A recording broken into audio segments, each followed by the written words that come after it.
Hello dear friends, peace and blessings. Today we will show you a glimpse of the most blessed 130 years of human history concerning economy. This relates to the Islamic Empire, the early Islamic Empire. That was the only time in all human history when people used to travel around. They used to wander to find someone who would accept their charity, their sadaqat, their zakat,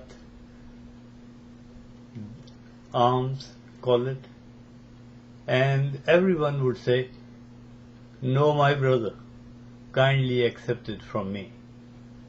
The world has not seen that blessed era again so far. We hope, with the mercy of Allah, that one day, inshallah, we will soon see that again. Security of a state is extremely important to development in all fields. And if you have not heard it from me before, it's in the books, my books, that the exalted Prophet Muhammad, at the very inception of his prophethood, had declared as his mission statement that he said, "We want to establish a state in which a young, beautiful woman would travel alone from Yemen all the way up north to Busra in Syria, a distance of 1500 miles in those days, camel or horse ride, and she would have no fear but the fear of God." It is amazing to note that this high objective was achieved during the lifetime of the exalted Prophet. With that kind of government, with that kind of security and that kind of faith in the hearts of the inhabitants of the empire, the impossible became possible. During the reign of Hazrat Abu Bakr, the first Caliph of Islam, Hazrat Umar Farooq, may Allah be pleased with him, of course he is,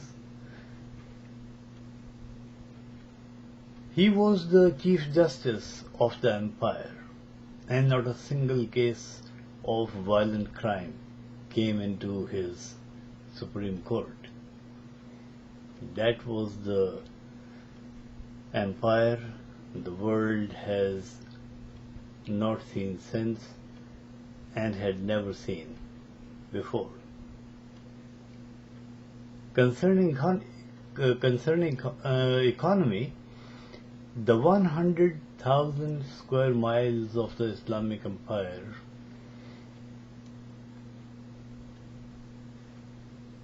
up to the year 130 Hijrah, that is 750 CE, was so prosperous that people won't accept any charity. There were no violent crimes. How was that made possible? By inculcating the true faith into the hearts of people.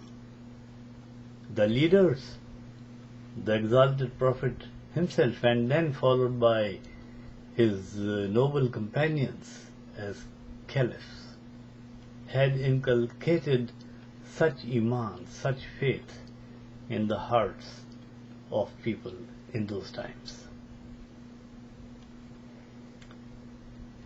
There is a famous quotation of Hazrat Umar radiallahu anhu. He said, if a dog died of hunger on the bank of Dajla, another report says Euphrates. Doesn't matter, both places are too far from Medina, from where he ruled. If a dog died of hunger, I'm afraid Umar bin Khattab will have to answer for that. Can any chief executive, any president, any prime minister of any country claim that today? Even humans die of hunger today, all around the world, every single day. That blessed era will dawn, inshallah. To give you another example, Hazrat Umar once stated, I have been made caliph for you so that I stop your prayers from reaching God. My God, sounds a little blasphemous superficially, but look into it through the vision of your heart. What he means is that all needs of people would be met by the government, by the system. He further said, if you pray to God, it would be tantamount to lodging a complaint personally against me. That was the noble character of the people who led humans in that blessed era. There was a famine once in Medina, and in those days transportation was slow, of course.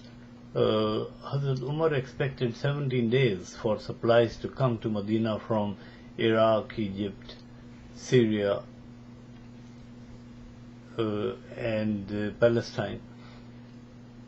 He ruled that no one would eat food at home. They would bring the food to the masjid and will eat collectively. He postulated that the food of 3 persons could suffice 5 if they eat together, and he was right. Not a baby died in those 70 days until the supplies came. What a remarkable decree from the chief.